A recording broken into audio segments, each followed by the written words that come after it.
Hello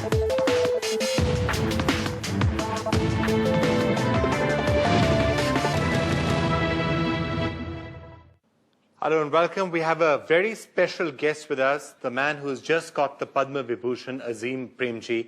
Thank you so much, sir, for joining us. My colleague Namrata Abrar is with me. I'm Vikram Chandra. Mr.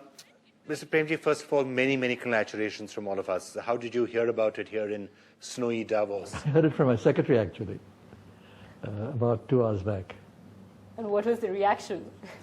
I'm quite honored. It's a very important award. It's a very prestigious award. I'm quite humbled by receiving it. That's all I can really say. Huge recognition there. Huge recognition there. So we are sitting here, the equally legendary, I guess, piano bar. This is probably one of the most legendary spots in all of Davos. What's the buzz that you're getting this year, and what do you think are going to be some of the major talking points? I think the mood is positive. The mood is significantly more positive today than it was at the same time last year. I think the mood is positive in Europe, even though there are certain issues in Europe which can precipitate. The mood is much more positive in the US, particularly after the change in Congress happened and the president has taken some initiatives to go middle ground in terms of approach. And naturally in the emerging countries, they're really ticking away. China, India, Far East, and Middle East is flush with oil money, so they're making a huge amount of domestic investment. So there's a good feel-good factor. But at the same time, people are conservative. They're conservative in terms of continuing to drive productivity, continuing to drive cash flows, but they're back in a mood to spend on operations.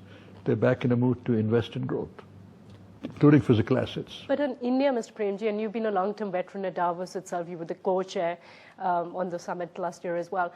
You know, today we have a theme, the India inclusive theme. There's a coffee table book, I believe, India for a Billion Reasons, which is being given out.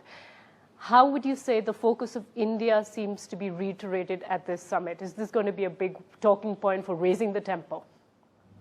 You know, I think eventually talking points are talking points. I mean, what do we do as a result of it? What changes do we bring about as a result of it? I think that's more important than rhetoric.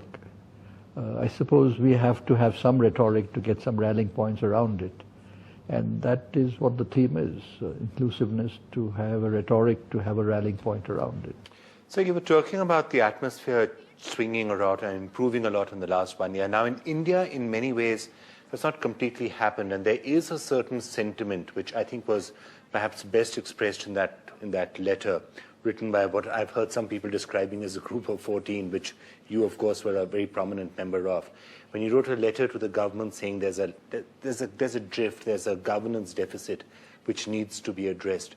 Would you just talk to us about this? What was it that prompted you to write the letter, and all the things that have happened after that haven't necessarily, done anything to assuage the fears that many people have as to what's happening, including black money? I think one has reached a point in public governance. One has reached a point in terms of ethics also of leadership of businessmen, whereby one has to take stock and say, enough is enough. Something has to be done. And I think as a country, we have come to a stage where enough is enough. Something has to be done. We have to reform ourselves. We have to change ourselves. Because if we don't do that, we're not going to leave children behind us who are going to be proud of the country. And that's a very major national catharsis, irrespective of 8% growth and 7% growth and 9% growth. But where do you think the problem is really arising? There's been a lot of debate about this, about black money, for example, and whether India Inc. has been saying, fix the governance problems at home, and you may not need to go around being Inspector Clouseau and looking in countries around the world. Others are saying just get the black money back, and that's what has to be done, and find the names, uncover the trail. What, to your mind, are the things that really need to be done at this stage? No, I think the law should go after it, quite obviously. Every country which has some sense of principles is going after it. And when the law finds out that there are people who are identified with it, the law should take action. I think that's basic to public morality.